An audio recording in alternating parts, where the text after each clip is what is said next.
Hi dear friends, today we are here to, to do chapter 2 of the book Living Spring by the Spirit Emmanuel through Chikashaver.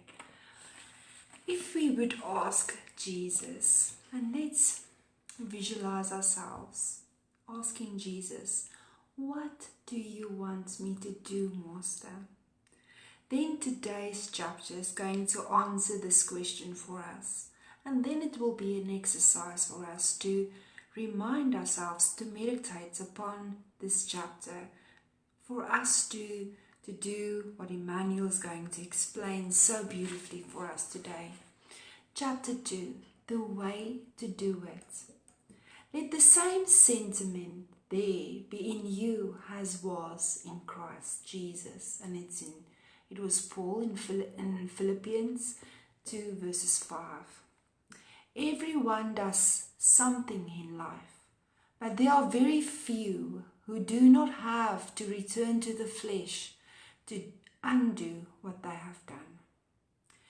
Even lazy people who have spent their lives in uselessness and idleness have to return to the struggle in order to clear away the web of inertia that they have woven around themselves. Only those inspired by Jesus' standards for doing good can conduct their lives in such a way that they will not have to make reparations or corrections later on. Doing something in Christ means always doing the best for everyone, without expecting any kind of payment, without demanding anything, without putting on a show, without displaying superiority, without expecting acknowledgement, without causing trouble. With every step the Divine Master took, we see him detachedly involved in continuous activity on behalf of the individual and community. From the carpenter's shop in Nazareth to the cross in Jerusalem, he spreads the good without any payment other than the joy of doing his Father's will. He extols the widow's mite and praises Zacchaeus' fortune with the same serenity. He talks lovingly with children and multiplies the loaves for thousands of people without changing who he was. He raises Lazarus from the tomb and walks to his doom with his attention focused on the heavenly design. Although the unending line of your days and hours, do not forget. Along the unending line of your days and hours, do not forget to act for the common good. However, so that illusion does not strike you with the gall of detachment or loneliness. Help everyone indiscriminately, and above all else, hold on to the glory of being useful, so that the same sentiment may be in you as it was in Jesus Christ. Emmanuel is coming in this wonderful chapter and is telling us to focus on the good. In the beginning, in the introduction of this book, he says that the philosophy and the science in Spiritism is a good thing, but that we should always put our focus on the good things, to focus on the good, on love, on serving. And in the first and the second chapter, Emmanuel is still reminding us to be this living spring, to be this giving, loving example, to follow the example of Jesus.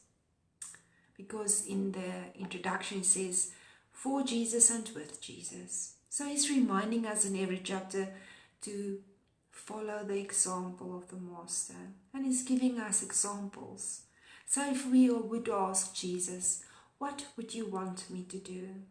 Then the answer is this, is without expecting any kind of payment.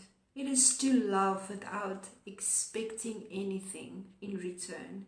To do without expecting anything. Without demanding anything. Without putting on a show. Without displaying superiority. Without expecting acknowledgement. Without causing trouble. So, if we would have to have something to work towards today, this would be it. To focus ourselves on the good and of the example of our beloved Jesus. And there is many examples of his love, but he always says this, and this, it is to love thy neighbor as yourself. To do unto others. And then also the prayer of St. Francis, where it says, Lord, help me. And the prayer is so wonderful with this chapter as well. Help me to serve without expecting anything in return. Help me to love without expecting love. And this is the message that we receive today in this wonderful chapter. Thank you for joining us today. We will continue this book next week. Thank you so much. And maybe we be inspired to keep our thoughts high, elevated, so that we can be of use, so that we can listen for everything that comes our way. And it's a good thing to have a diary or a book with you during the day. When we have a message, there's so many messages that we receive from God. If we ask, we will receive. And if there's anything that is troubling to you, let's focus on serving, like Emmanuel has reminded us tonight. So let's write it down. What is the message that God is giving you in this day? There are many messages in one day. It can be when or while you're walking in nature, or any work that you do. In small things, there's so many lessons for us and answers that comes our way. So write it down so that we can be reminded, because it's a good thing to meditate on the messages that comes to us. And this message is focus on the good, and let's serve. Let's focus on Jesus, the example for all of us. Thank you so much, and may everyone have a wonderful day. Thank you. Bye-bye.